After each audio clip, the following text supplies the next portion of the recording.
Selamat pagi, siang, sore, dan malam. Perkenalkan, nama saya Ciendrana Pinkan Mokar. Saya salah satu anggota dari kelompok 4 Biologi 11 MIPA 1. Di sini saya akan mempresentasikan The Pop-up Book of Nervous System. Dalam halaman pertama, terdapat doodling atau coretan-coretan atau gambaran umum yang mencakup tentang sistem saraf. Ada tentang visualize, connection, make, daydreaming, lead, creative, dan insight. Di sini coretan-coretannya. Lalu lanjut ke bagian sebelah sininya. Di sini ada identitas pembuat buku, yaitu kami sendiri yang berasal dari kelompok 4, pelajaran biologi di SMA Negeri 10 Samarinda. Lalu terdapat di kelas 11 MIPA 1 yang beranggotakan Putri Ayu Pitaloka, Aulia Putri Muhara Nuranisa, Rema Rayu Ayudieni, Yusef Riki Aldino Eko, Ahmad Faiz Sabian, dan Ciendrana Pinkan Mokar. Lalu kita lanjut ke halaman selanjutnya. Di sini ya, begini. Kita buka. Terdapat di sebelah sini bagian-bagian organ manusia dalam sinar X atau ketika di scan. Nah, sini banyak kita bisa lihat. Ini bentuk tubuh awal. Ini bagian paru-paru. Lalu di sini yang ketiga bagian tulang, lalu otot, bagian pencernaan, lalu ini bagian sistem saraf pusat, ini terakhir sistem saraf tepi. Tutup. Kita lanjut ke bawahnya yang sebelah sini. Sebelah sini terdapat peta konsep tentang sistem saraf, yaitu central nervous system dan peripheral nervous system. Lalu di bagian tengah ada gambar utuh tentang sistem saraf. Di sini menjelaskan bagian-bagian, ada cerebellum, brachial plexus, lalu ada cabang otot, lalu terakhir ada cerealis. Nah, ini bisa dibuka. Kita bisa buka nih. Kita buka. Fungsi yang di dalam atau tulisan yang ada di dalam bukaan ini adalah translate ke bahasa Inggris. Jadi jika teman-teman ingin mengetahuinya dalam bentuk bahasa Inggris, silahkan bisa dibuka. Oke. Lalu kita lanjut ke gambar yang di bagian belakang. Gambar bagian belakang ini menjelaskan dua sistem saraf. Nah, ini gambarnya. Lalu di sini ada penjelasannya. Kita buka ya. Nah, di sini ada penjelasan sistem saraf pusat ini atau CNS. Lalu ada sistem saraf tepi atau SST. Itu adalah PNS. Lalu tutup.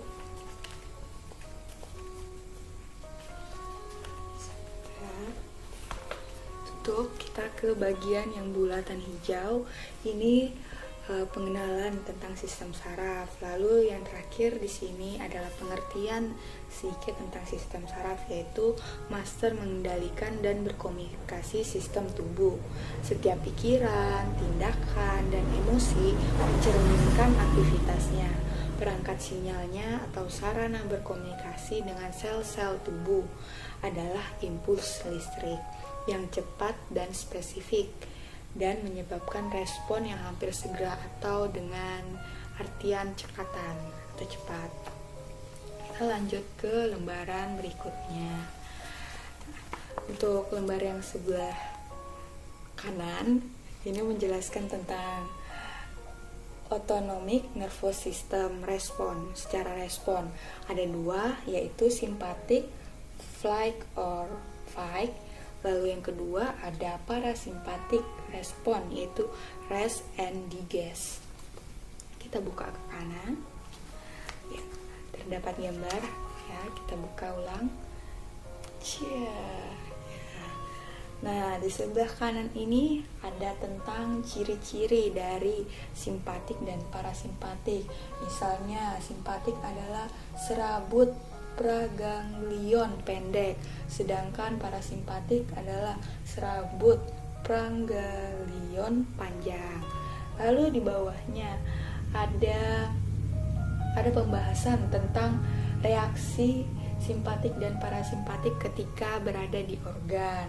Misalnya bronkus saat simpatik itu minus nilainya, lalu untuk parasimpatik itu nilainya bronkus adalah plus. Lalu kita beralih ke bagian tengahnya. Bagian tengahnya terdapat gambar dari simpatik dan parasimpatik. Di sini kita bisa belajar dan bisa teliti sama-sama.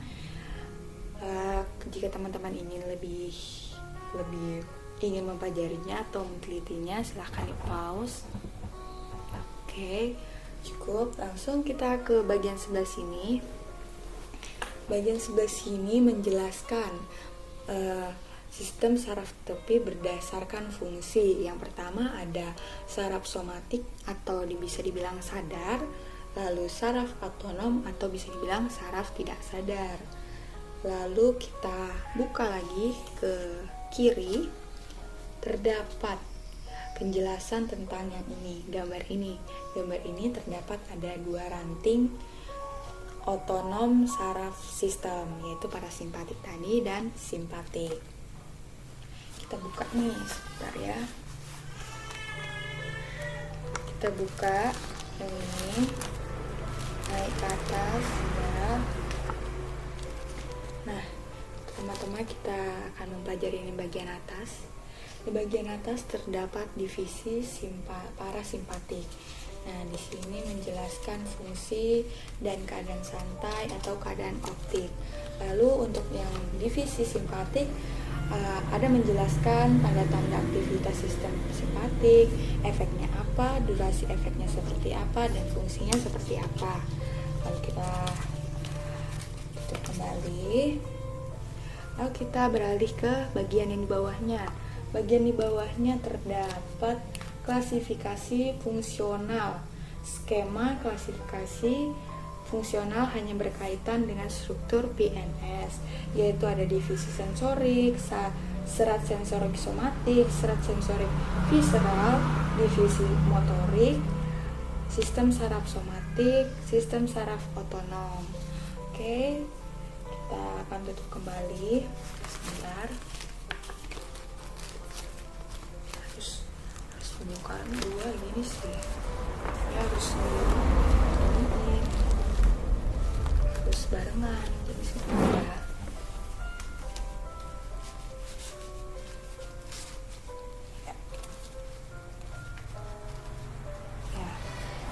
Oke, sudah tertutup ya.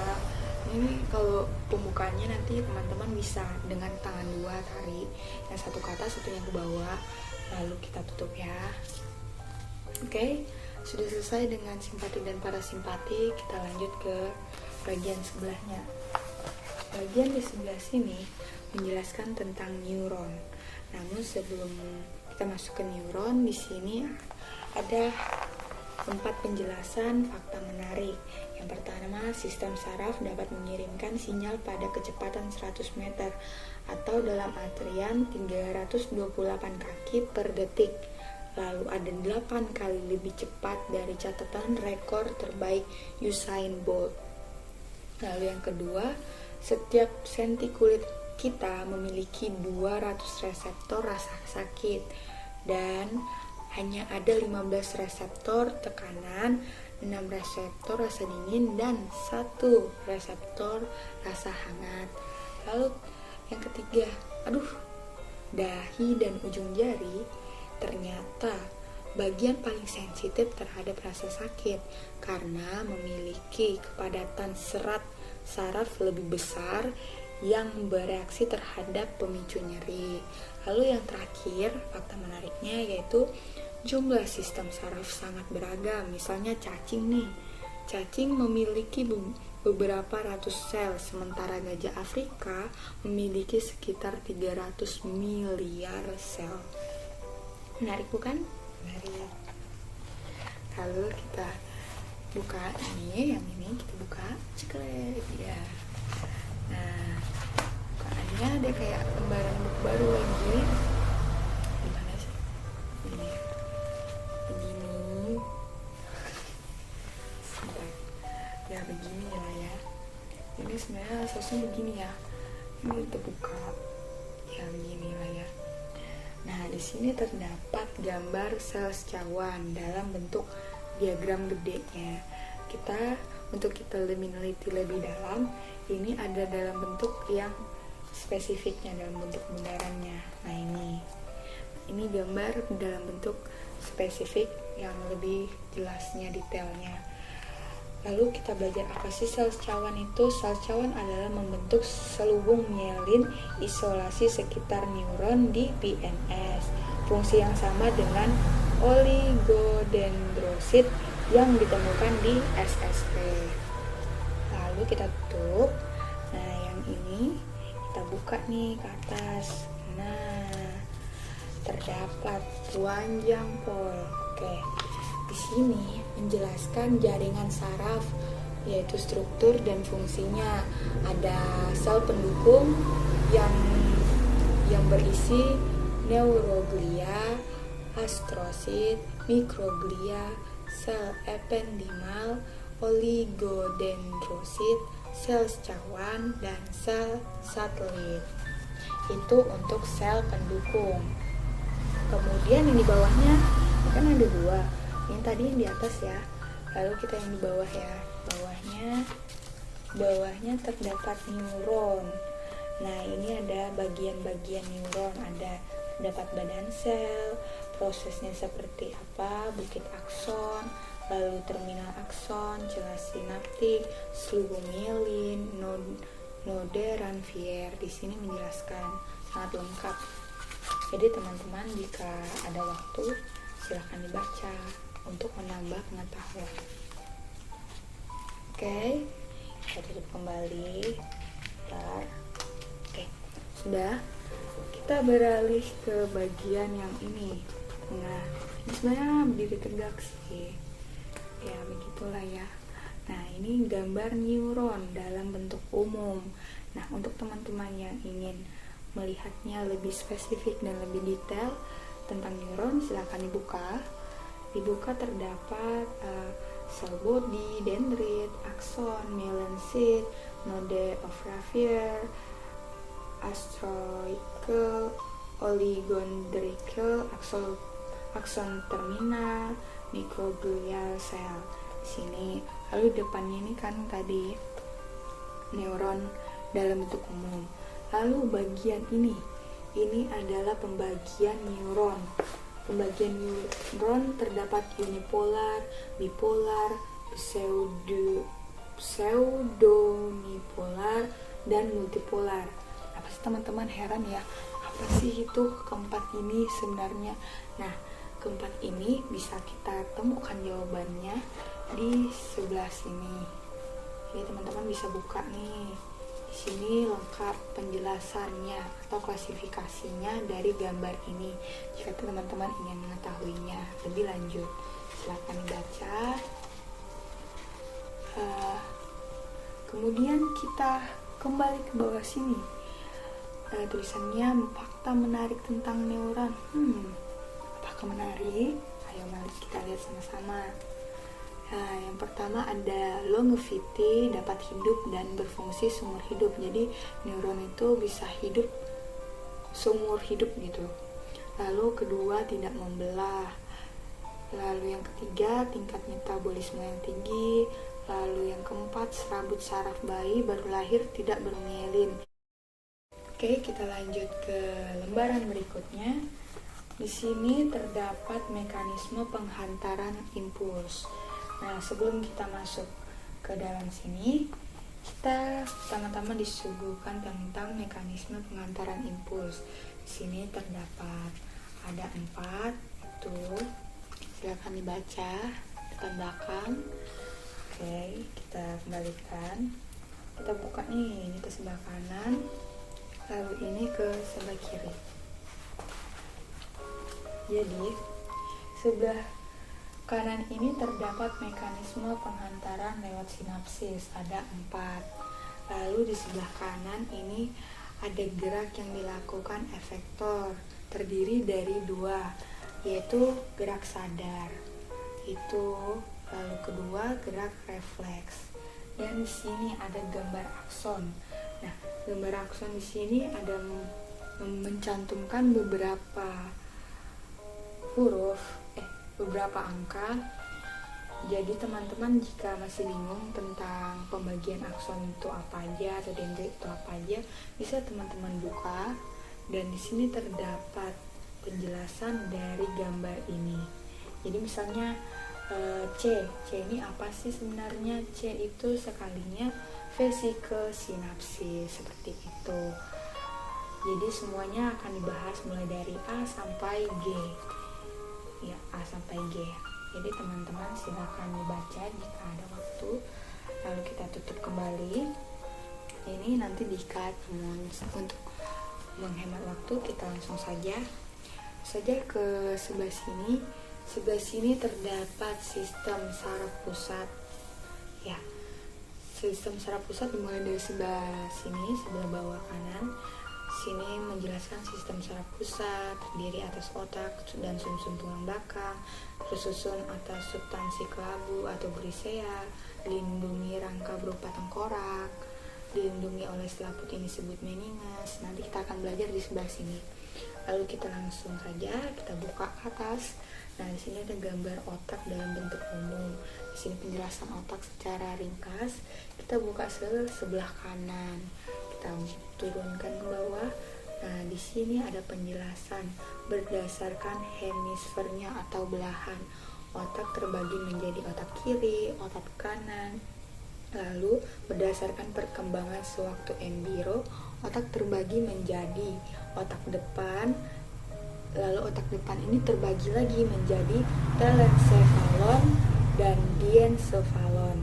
Lalu yang kedua otak tengah. Lalu yang ketiga otak belakang. Otak belakang terbagi lagi nih menjadi metencephalon dan mielencephalon. Kita tutup.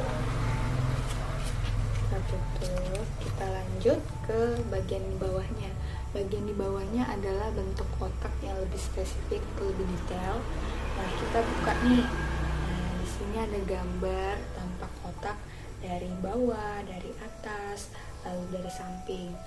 Nah, di sini ini gambarnya, dan di sini adalah penjelasannya, mulai dari cerebellum hingga ke yang paling terakhir, yaitu cerebellum atau otak kecil. Jadi teman-teman bisa baca ya ini semua jika diperlukan. Ya, menurut saya perlu ya, karena ini pengetahuan yang akan sangat berguna untuk kita. Oke, lanjut ke meninges atau perlindungan sistem saraf pusat. Sistem saraf pusat ini perlindungannya berupa tengkorak dan tulang belakang, membran atau meningen, dan bantalan berair yaitu cairan cerebrospinal. Nanti kita belajar di sebelah sini. Nah, kita lanjut, kita buka ini ke bawah. Nah, di sini ada penjelasan tentang meningen secara umum. Nah, sebelah sini ada gambar manusia. Lalu di bagian bawah ini terdapat dura mater. Durameter. Jadi ini tampak durameter ketika dibelah di dalam otak kita. Kita buka ke sebelah kanan. Di sini ada penjelasan apa itu durameter, apa itu falx cerebri, lalu apa itu tentorium, lalu materi arachnoid, lalu pia mater itu apa. Oke, kita tutup. Oke, kita lanjut ke bagian di dalam-dalamnya. Nah, di sini teman-teman bisa buka nih, ada tiga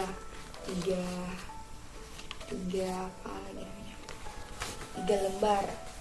Nah, lembar pertama menceritakan tentang cairan cerebrospinal. Nah, di sini, ini gambarnya. Di sini ada terdapat isinya, lalu plexus koroid, lalu apa fungsinya, lalu volume biasa, baru ketuk pinggangnya apa itu. Lalu di sini ada sumsum tulang belakang atau biasa disebut medula spinalis. Nah, di sini ada penjelasan tentang panjangnya berapa, yaitu 17 inci atau 42 cm. Lalu fungsi utamanya itu sumsum tulang belakang menyediakan jalur konduksi dua arah, dan dari otak merupakan fungsi refleks utama. Tulang belakang selesai pada tingkat ini. Lalu di sini menjelaskan lokasinya terdapat di mana. Lalu meningan seperti otak. Lalu saraf tulang belakang itu berapa pasang. Lalu cauda equina itu apa. Di sini menjelaskan secara lengkap.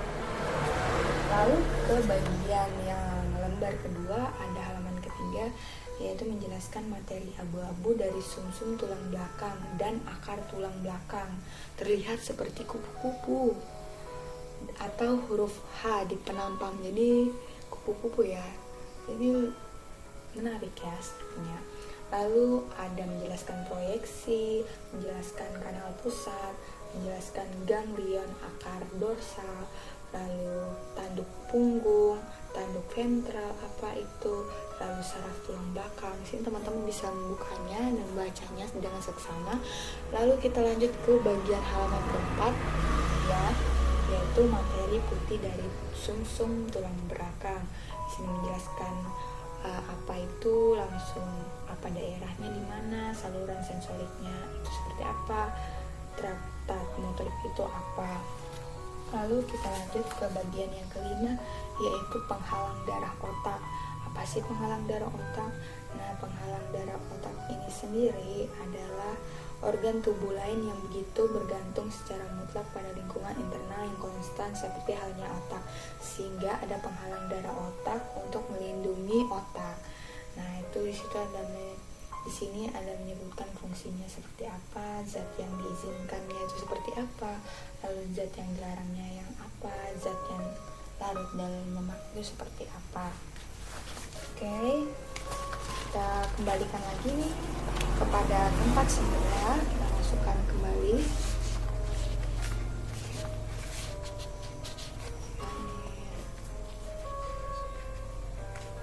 Ya, kita lanjut ke halaman berikutnya.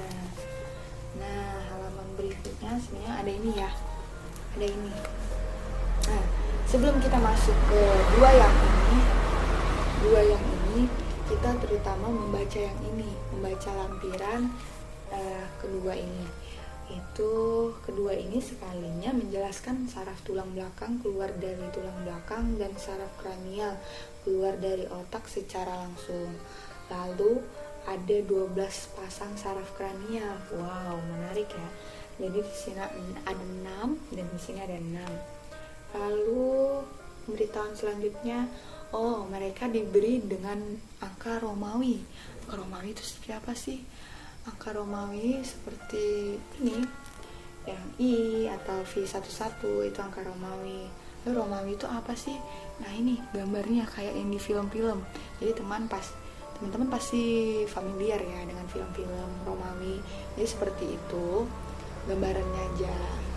Lalu di sini menjelaskan sistem saraf perifer. Di sini apa strukturnya, seperti apa. Lalu saraf adalah kumpulan serat neuron yang ditemukan di luar SSP. Di sini juga menjelaskan endoneurium, perineurium, epineurium, saraf campuran, saraf sensorik, saraf motorik.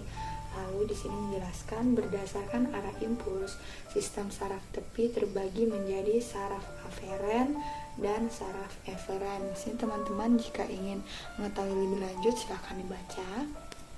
Ya, lalu kita langsung aja nih, kita serbu nih ke sebelah sini, ke sebelah kanan.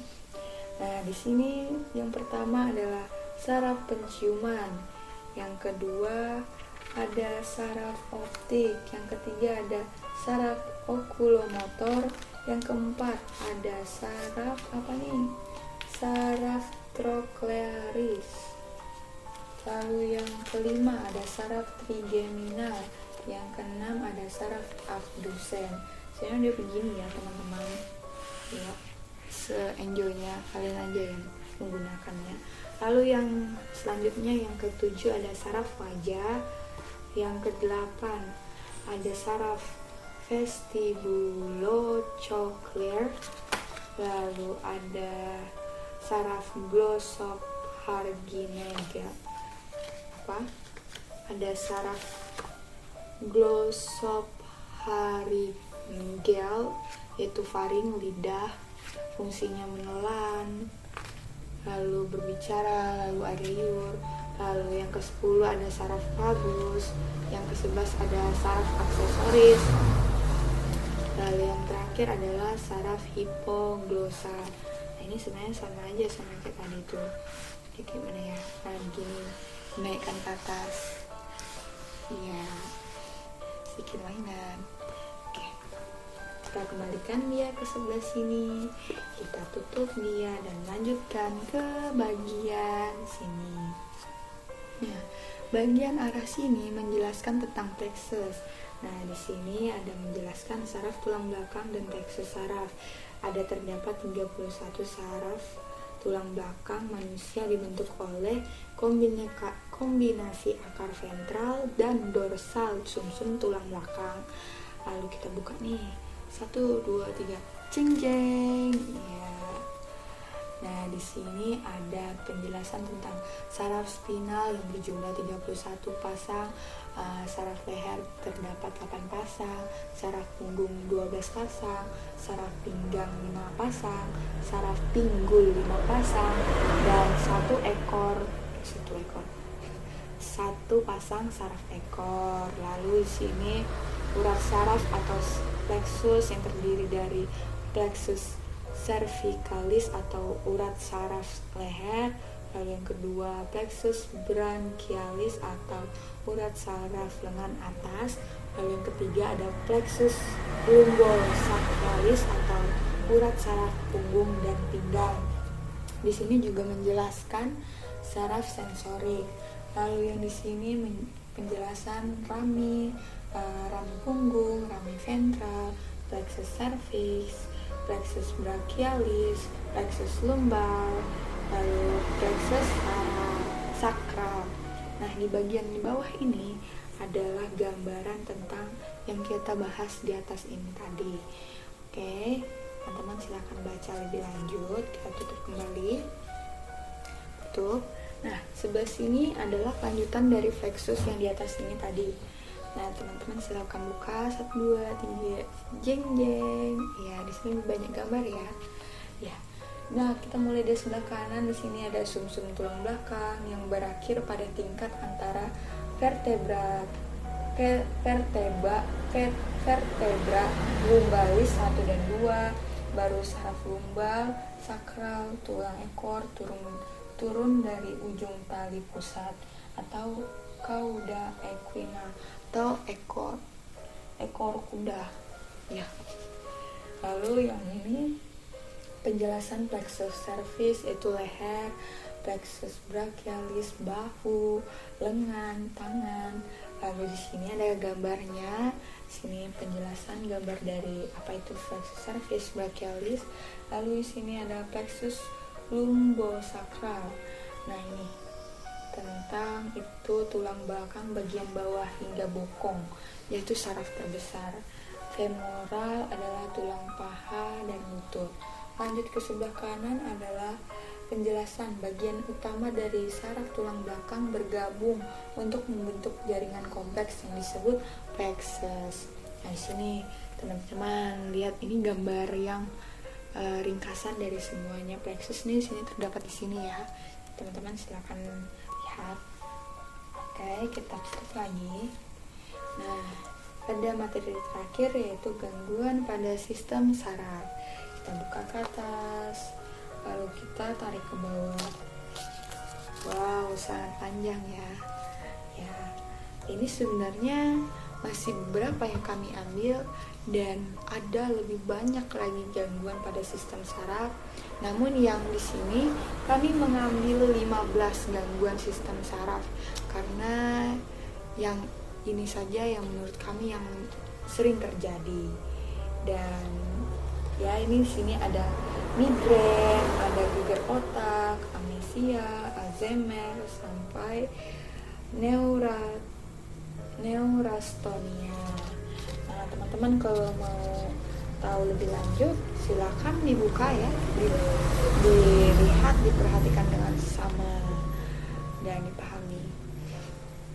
Lanjut, kita ke bagian yang paling terakhir nih. Tulisannya gede banget ya. Mind blowing. Itu artinya membingungkan. Belum apa-apa membingungkan. Ya, nanti ada sedikit pembinggungan ya. Lalu di sini ada tulisan menarik. Terangi hidup Anda hari ini. Oke. Lalu ini apa nih warna-warni? Kita lihat ya sama-sama tulisannya. Ternyata ada tulisan dalamnya. Terdapat INTERMEZZO.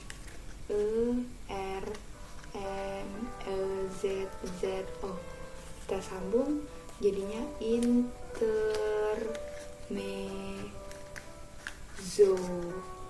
intermezzo atau bisa diartikan selingan. Ini intermezzo ya. Oke, kita tutup kembali. Senang mainan. Oke, lanjut. Nah, ini ada grafisnya ya. Bentar ya. Sebentar. Nah, sebenarnya itu dibukanya seperti ini. Nah, ini bentuk pop up book. Ini adalah bentuk pop up box di dalam pop up book. Sangat out of the box ya.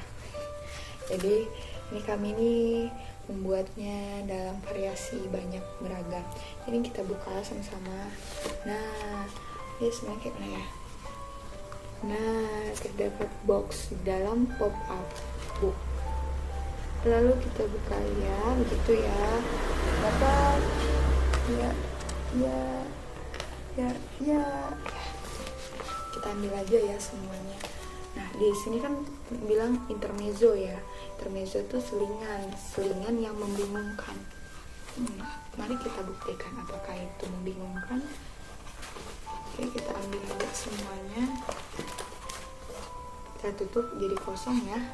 Kosong tidak? Kosong ya. Kita simpan dulu supaya kita fokus. Nah, di sini terdapat gambar tentang banyak orang yang sedang mempresentasikan. Lalu di bawah ada deskripsinya.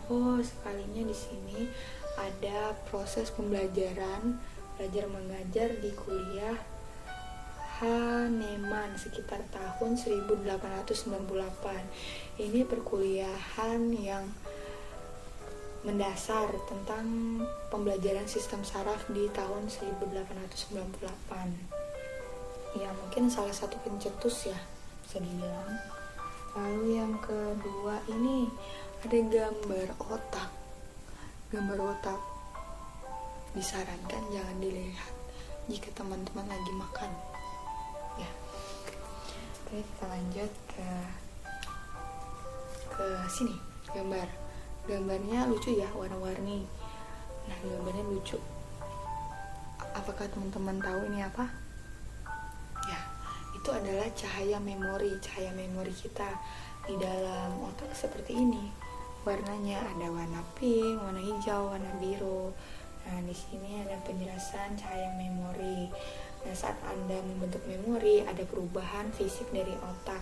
Kata Don Arnold dari University of Southern California. Nah, di sini terdapat titik-titik merah dan hijau pada cabang-cabang yang memanjang dari neuron tikus. Ini menunjukkan di mana ia berhubungan dengan neuron lain. Saat tikus membentuk ingatan baru, titik-titik baru muncul dan yang lama menghilang. Jadi menjelaskan di sini saat titik-titik baru muncul itu yang lama hilang, ingatan lama hilang, seperti itu ya. Lalu ini ada gambar. Nah, ini ada gambar universitas, gedung luarnya dari gedung Hahnemann Medical College. Nah, ini gambarnya, dan di sini gambar bentuk kelas mereka tahun 1998. Di sini juga ini ada gambar bentuk show sekolah university bagian depannya seperti ini, kayak ya universitas luar negeri, mungkin Harry Potter seperti ini. Lalu kita lanjut. Nah, ini menarik nih. Apa nih? Apa nggak sakit nih kena banyak kabel-kabel di kepala? Mari kita langsung aja ya. Nah, sekalinya ini adalah mesin pikiran. Iya, mesin pikiran. Ini mesin pikiran adalah penemu dari seorang insinyur memakai helm sensor di Martinos Center for Biomedical Imaging, bagian dari pemindai otak yang membutuhkan daya hampir sebesar kapal selam nuklir. Baru antena menangkap sinyal yang dihasilkan saat medan magnet pemindai merangsang molekul air di otak.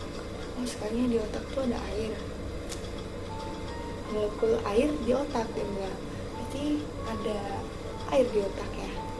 Nah, ini kita teman-teman bisa lihat ya, ini muka orangnya, ini mesin pikirannya mungkin segede ini, mungkin ya segede itu, kita bayangkan aja.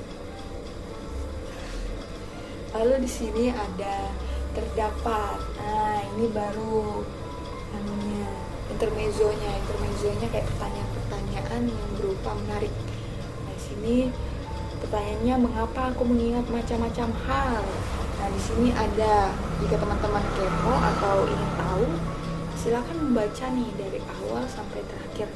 Dijamin pasti sangat bermanfaat dan menambah wawasan kita yang sebelumnya kita mungkin agak sedikit tahu. Di sini nanti akan lebih ditambah-tambahin, lebih spesifik, lebih dalam lagi tentang kenapa sih kita mengingat macam-macam hal gitu. Lanjut ke bagian penjelasan tentang kiri, warna pikiran, lalu kanan adalah anatomi misteri. Apa hubungan tentang warna pikiran dan anatomi misteri? Ya, silakan teman-teman baca masing-masing. Nanti jika teman-teman punya masalah. Nah, ini adalah salah satu dosen, yaitu Dr. Rufus B. Weaver dan sistem saraf Harriet Cole. Nah, seingat saya ini sistem saraf Harriet Cole ini menjadi salah satu pendahulu, salah satu pencetus sistem saraf, gambaran sistem saraf. Jadi sistem saraf Harriet Cole ini mungkin menjadi salah satu gambar pertama kali orang menjelaskan tentang sistem saraf itu menggunakan sistem saraf Harriet Cole. Nah, di sini ada seorang bapak, yaitu Dr. Rufus B. Weaver. Oke, kita lanjut ke gambar selanjutnya. Apa ini gambarnya? Bergaris-garis. Nah, gambar garis-garis ini sekalinya adalah museum, salah satu museum di luar negeri. Ini ketika kita masuk nih sangat membuat agak sedikit pusing, atau bisa dibilang ini ilustrasi mata. Ketika kita masuk ke dalam sini, kayak kita masuk ke dimensi lain gitu. Lalu lanjut ke yang ini. Mengapa tubuhku bergerak waktu aku menginginkannya? Wow, sekalinya itu karena otak kecil. Itu bagian terbesar kedua di otak kita yang mengkoordinasi gerakan otot-ototmu untuk mencegah tersandung sewaktu berjalan. Jadi otak kecil ini yang mengendalikan koordinasi gerakan otot-otot dan mencegah kita, misalnya kalau kita bersandung gitu. Lanjut ke berikutnya. Oh, ini sama lagi seperti itu. Kalau yang ini optik, ilustrasi optik melalui media ya. Ini sebenarnya satu gambar ruangan tangga, namun di illustration menggunakan media agar mata kita tertipu dengan tiga tangga ini. Agak bingung ya saya. Ya, ini sangat bagus sih untuk melatih ketajaman dan kedetailan mata kita agar tidak tertipu dengan ilustrasi mata. Lalu, wow, ada anak bayi nih. Nah, tapi ada apa ya di kepalanya? Nah, kita lihat lagi yuk. Oh, di sini ternyata di sini menjelaskan saat bayi tidur. Di sini bayinya sedang perawatan insentif neonatal, yaitu penyadapan pada otak bayi yang sangat penting untuk mengobati kejang dan masalah lain yang menyebabkan masalah kognitif jangka panjang. Jadi di University of California, San Diego, para ilmuwan mengurangi kekacauan yang tidak nyaman dengan tambalan kecil elektronik. Yang ini tadi tambalannya maksudnya kayak kabel-kabelnya itu yang dapat mendeteksi sinyal dan menyampaikannya secara kabel ke komputer. Jadi ini semacam kayak terapi otak untuk penderita kejang, ya, penderita penyakit kejang ya. Lanjut ke bagian berikutnya, ini adalah warna-warna saraf otak kita. Lalu yang kedua nih. Lalu sini ada pertanyaan nih, mengapa aku lebih cerdas daripada misalnya lumba-lumba atau simpanse? Nah, di sini akan menjelaskannya lebih detail, jadi teman-teman silahkan dibaca. Nah, yang terakhir nih, menarik nih, apa nih? Oh, ini tentang operasi ya. Kenapa ada operasi masuk? Kita lihat. Nah, sekalinya dalam operasi ini menjadikan kita untuk tidak ada ruangan untuk kesalahan. Ya tentu ya, siapa juga yang ingin ada kesalahan dalam operasi, karena sedikit saja keteteran atau keteledoran akan berakibat fatal. Nah, di sini akan menjelaskan tentang tidak ada kesalahan untuk ruang operasi. Oke, kita ambil semuanya, jadi kita total, coba kita total ada berapa? 1, 2, 3, 4, 5, 6, 7, 8, 9, 10, 11, 12, 13, 14, 15. Jadi ada 15 intermezzo yang mind blowing. Kita kembalikan ya. Oke, kita cek lagi, tidak ada lembaran lagi ya.